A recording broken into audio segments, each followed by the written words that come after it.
And you just feel like, oh my god, like I want to be done, like I don't want to be walking around with this, heavy big belly. I just want to have my baby so I can be free. It's like, girl, no, no, no, your journey just started. Hello everybody, welcome back to my YouTube channel, and if this is your first time here, well, I want to say welcome. Yes, my name is Esther and I make videos on motivation, lifestyle, faith, motherhood, and relationship. Yeah. All right, so today I will be discussing about postpartum. So this is my first motherhood episode. So guys, let's give a round of applause, people. Okay, all right. All right, good. Good. Yeah, so this is my first postpartum motherhood series. This is the first of it. So just to go back, I was blessed sometime last year in June with a baby boy. So I really thank God for that, his goodness, his faithfulness, and through that journey. Yeah, so today I'm discussing 5 things nobody tells you about motherhood or postpartum. Yeah.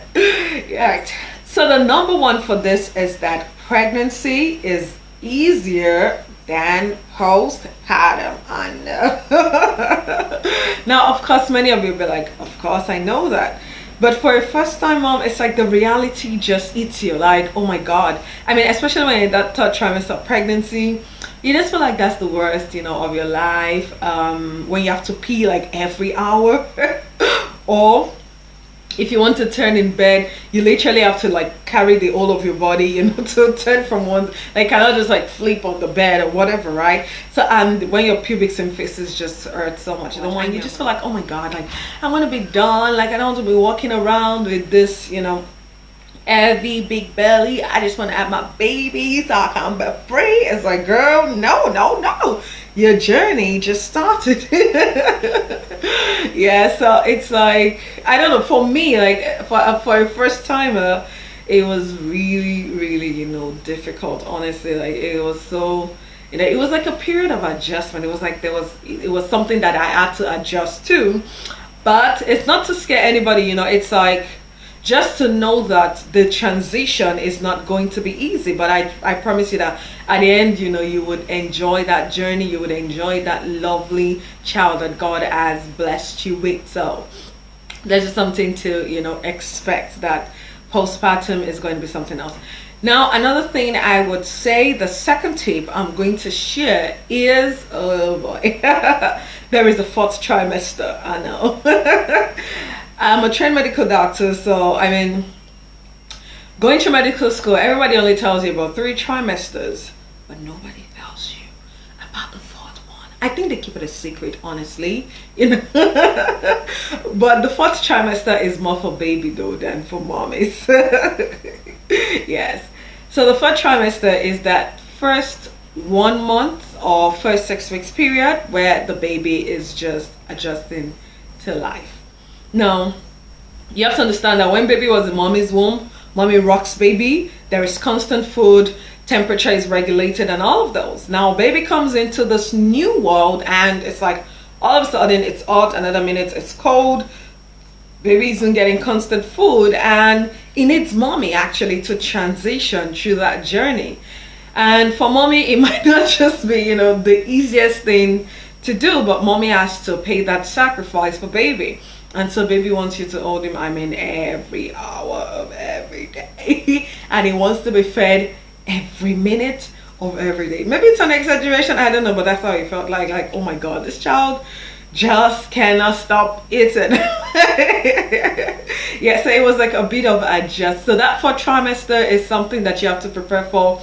But again, like I said, once you pass through that 4th trimester and you begin to understand your baby and you get into a routine, you actually start to, enjoy the process.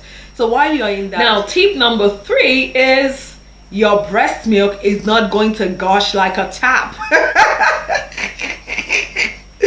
I don't know whether this is new for anybody, but honestly, for me, I watch like lots of YouTube videos and people just show you like, oh, how to increase your breast milk, and then people have all this pumps, and you see people like store breast milk in their freezer. So I mean, you just figure, you know, you just make the milk. But again, this is like my own journey, my own experience. So for me, it was like, now we were in the hospital for about 5 days. So the day one, well, I didn't really see baby much because baby was in the nursery. But after that, I was able to, you know, eventually I was transferred to the nursery to feed baby.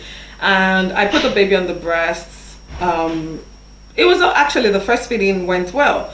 But I didn't even know, so baby fed and then they took him off, you know. Then I think when I started to realize was when they asked me to pump, and they're like, Mommy, try to pump for baby. And so I took the pump, and you know, I'm just like, yo, let's do this. Like, let's pump out this milk. But guess what? Oh my God, half us did not even show up on that this thing, or 25 mil.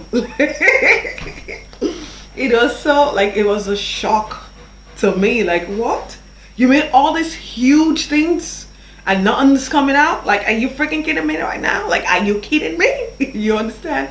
Yeah. So, and then there's some mamas there in the nursery, and then you see them, you know, just pumping out those things, and you're like, when will I have that? But anyways, you have to understand that it really takes time, you know, for your breast supply to get, you know, into the whole routine.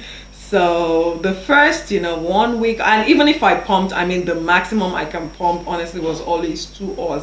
And even that, oh boy, I stayed with the pump for like 30 minutes, and that was like the manual, you know, the manual pump that I had. So, but I remember one day, I mean, I pumped like 5 meals. Oh my gosh, she was like, yay, finally, the factory is open. So yes, your breast milk may not necessarily, you know, gush out, you know, so just have that at the back of your mind, and that is pretty, you know, normal for that early stage.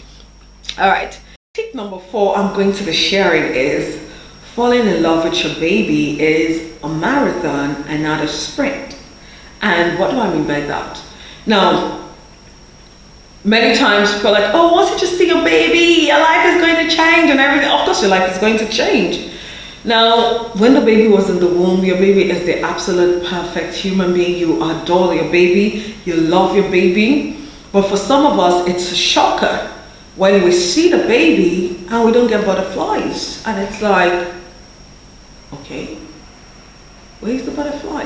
I mean, you see a baby's like adorable, and you know, but especially if you had a traumatizing labor and then you see the baby, you're like, okay, that's my baby, I'm happy. And you tell your baby, oh, I love you, and you know, you try to smile with the baby, but it's like, but you know, you're like, you don't feel butterflies, and you're wondering, wait, oh my God, am I going to ruin my baby for the rest of my life? Am I going to be a bad mother? Am I scarred for life? Am I going to scar this baby for life? It's like, not necessarily, honestly. The thing is, falling in love with your baby is also for some people like how you fall in love with somebody. You know, you meet this person, you all get to talk to each other, you know, you gist, you hang out, and before you know it, it's like, what? Am I catching feelings? It looks like I'm catching feelings for this guy. Now that's how it's going to be for some people, for your baby. So while you're changing your baby's diapers, while you're taking care of your baby, right, just say I love you, baby, and just keep interacting with your baby, and I promise you, in time, oh my goodness, you're going to fall absolutely in love with that gorgeous human that God has blessed you with. Like, so don't worry about that initial, oh, it was not love at first sight for you, right? So if you're someone like me, and you can also share, like, I would just like to hear from other mamas, like, how was the experience, you know, like for you? Was it a love at first sight for you, or was it, you know, a marathon? So it'd be nice, you know, to hear from other mamas how you feel about, you know, how the journey was for you, you know, meeting your baby. And surely that initial 1 month is like, honestly, like, it's like so boring. I'm sorry, but they don't smile, they don't move. It's like, what was I mean, I remember messaging one of my friends. I'm like, how am I supposed to play with a baby? Like, I don't know what to do. But anyways, the time you guys are going to have lots of laughter, lots of smiles, and just lots and lots of fun. So don't worry about that, you know, initial stage. All right, then the last tip for this video is there is a period of wakefulness for your child, and this is for new mamas. Now, For us, our baby did not really sleep. Let me tell you what I mean by that. I mean, he sleeps at 9, but let me tell you what I mean by that. Now, baby wakes up, say 6 o'clock, and then 6 a.m. in the morning, we, bathe him, dress up for him, and then feed him, and yo, baby's back to sleep at 7 o'clock. And he sleeps like from 7 till, let's say, 10 o'clock. And you're like, I mean, he feels so relieved. Now, what happens is that from 10 o'clock a.m. to about 6 to 7 p.m. That child of yours don't sleep. It's like, but then, I mean, I think because for us, he didn't sleep during the day. So at night, I mean, it would sleep, especially before sleep regression came. I'm not even joking. Like, that child would sleep like from 7 till 12. And then he would just wake up at 12. And I'm not even joking. Like, it would feed and go back to sleep. And, but during the day, oh my God, like, you are exhausted. But one thing I learned is, and one thing that can help you through that is, you have to time your baby's wakefulness. There is something called, so they usually supposed to be awake for like 45 minutes to 1 hour 15 minutes. So you need to time that period. If your baby is awake more than, well, they say 1 hour 15 minutes, but for us we did like 1 hour 30 minutes. If your baby is awake more than that window period, then your baby becomes overtired.